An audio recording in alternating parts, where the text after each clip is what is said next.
So I've realized I don't give very many book recommendations, but I have a lot of them.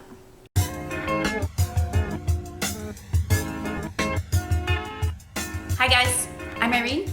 You're watching Perpetually Paperback. Today I'm giving 5 recommendations for outstanding literary fiction. So I can't necessarily say that these are in order of my favorite because they're kind of all my favorite, and I actually have reread these all. All right, so here we go. First book I'm going to talk about is The Alchemist by Paulo Coelho. I have bought and given away this book more than any other book. Every time that I recommend a book for people to read, it is this one. So Paulo Coelho is a Brazilian writer who became famous with this story. It basically is the story of a young shepherd boy in Spain as he kind of goes and finds himself. He goes and finds out what's really important to him in the world, and in doing so he travels. He's essentially looking for this alchemist, and he goes on this amazing adventure. And it's basically just like, it's almost written like a kid's story, if you will, but there's a lot about how people view the world and what's really important that's just gorgeous. It's also very short and easy to get through. I've read it at different points in my life, and it always reads really beautifully, and I find it almost centering, if you will. So if you haven't heard of that or checked it out, do so. It's well worth it. And like I said, it honestly reads like a kid's story, so just you can read it to your kids as well. It's just lovely. If you're looking for something light, I would also say that is a good one. It manages to be light and also heavy, if you will. Somewhat like The Little Prince. So after that, I'm gonna go with Khaled Hosseini's 1,000 Splendid Suns. He wrote The Kite Runner, most famously. Personally, this is my favorite of his. I think I've read everything he's come out with. Didn't really care for And the Mountains Echoed, but 1,000 Splendid Suns is incredible. It is the story of 2 women, and it's just a love story. It is 2 women living in Afghanistan during the rule of the Taliban, and it's told in I should be better at this, but it's told in 2 stories that converge in the third. So it's 3 parts. First one, you get the first person. Second one, you get the second person, and they come together in the third. I remember the first time I read this book, I was in finals and I just could not stop reading it. I read and I cried all night. It's the kind of book that destroys your soul and is worth every bit of it. It is amazing. I'm not going to tell you anything about it aside of it's 2 women living in Taliban, Afghanistan. That's it. If you liked The Kite Runner, read this one. If you really like women's stories, read this one. Outstanding. Not only is it beautifully written, it's just so beautiful. It's just wow on that. After that, I have The Shadow of the Wind by Carlos Ruiz Zafón. This is a Spanish writer. This is a story set in Barcelona, and I would actually say it's kind of somewhat gothic literature. It's a book about a book, which I love. And it has a great mystery. So here's my thing. I love adventure stories. I love stories that have a little bit of everything. There's a mysterious love story. There's a mystery. You're not really sure what's real and what isn't. You kind of get sent on this wild goose chase. The imagery is really nicely. It takes place both in Barcelona and France, and there's a little bit of back and forth. It is based on, so there's actually several in this series, and it's the Library of Forgotten Dreams, I want to say. It might be Library of Lost Things. It's something like that. It has to do with the lost library, and this is one of the stories in it. I think this one is incredibly compelling. The mystery that's added is so good, but also if you just like, it gives a really great, it's very atmospheric. You get a lot of the sense of being in a very gothic city, which actually a lot of Spain has very gothic cities, so I think it's really appropriate. I just greatly enjoyed it. I recommend it all the time, especially if you like books about books, if you like, it's written really, like it's not difficult to read. It is fairly long, but for me it was worth it. that's one of my favorites. So Shadow of the Wind by Carlos Ruiz Zafón.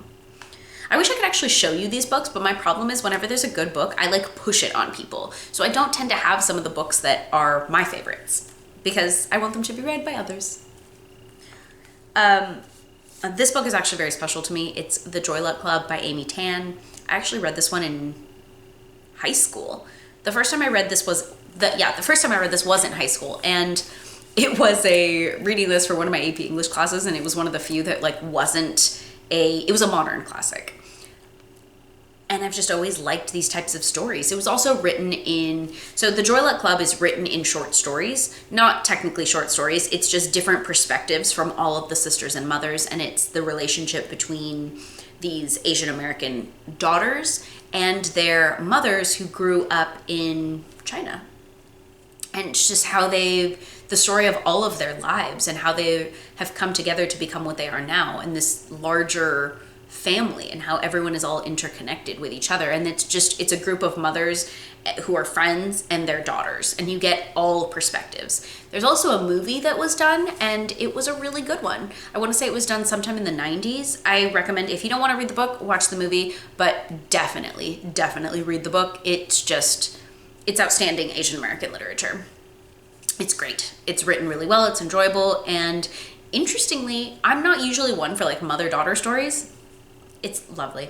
It's just an intergenerational masterpiece. And then go check out all other Amy Tan because she's outstanding. Finally, I have Isabel Allende's The House of Spirits. So this was actually the one that she got popular with. She is a Argentine writer. I'm pretty sure it's Argentine. Yeah, I think so. I think it's Argentina. And this is the only one that I can't remember exactly what it's about, more so than it is an intergenerational story about a family. And there's a lot of magical realism in this one, a lot of ghosts and spirits. Obviously, it's called The House of Spirits. I remember the story. It's just, first off, she's an incredible writer. This is an absolute masterpiece. I read this in college for a Spanish class. I couldn't stop thanking the teacher enough for how much I actually really enjoyed this book. I recommend it to anyone, especially if you do first off, if you like magical realism, this one's great for that. I've read a lot of magical realism, but I wouldn't necessarily say it's my favorite. It works so well in this book because a lot of Latin American literature has magical realism because everything in the culture is that way. I don't know how to describe it so well as it's ingrained in their culture. Like growing up and stuff, there was never it's a very real thing that happens in day-to-day life. So for magical realism to be put in a book in the way that it was, it does an amazing job here. The characters are just so well done, and you get the arcs for all of them are amazing. Not only is it an incredibly interesting story, if you didn't want to read the book, there's also a movie on this one as well. Meryl Streep is in it. I remember liking it, but nowhere near as much as the book. I mean, the book is honestly outstanding, truly outstanding. Read it. It's so outstanding that I feel like I need to go back and reread it because I blew through it so fast that I no longer remember what it's about, aside of just this family. I also remember the opening a lot, but it is almost reminiscent of 100 Years of Solitude, kind of in the same way that it's familial, with the whole family and how they go from generation to generation. Obviously it has to deal with the house as well. That was a really terrible description of that book. You should just go read it because it's honestly outstanding. Isabel Allende is also a prolific writer. She's written a lot. She most recently has had a couple that have come out. I have one of her more recent ones that came out last year, The Long Petal of the Sea. She's an incredible writer.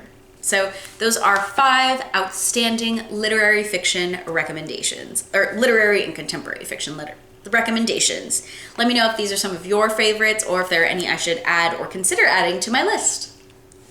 Thanks for being here, guys. I'll see you next time.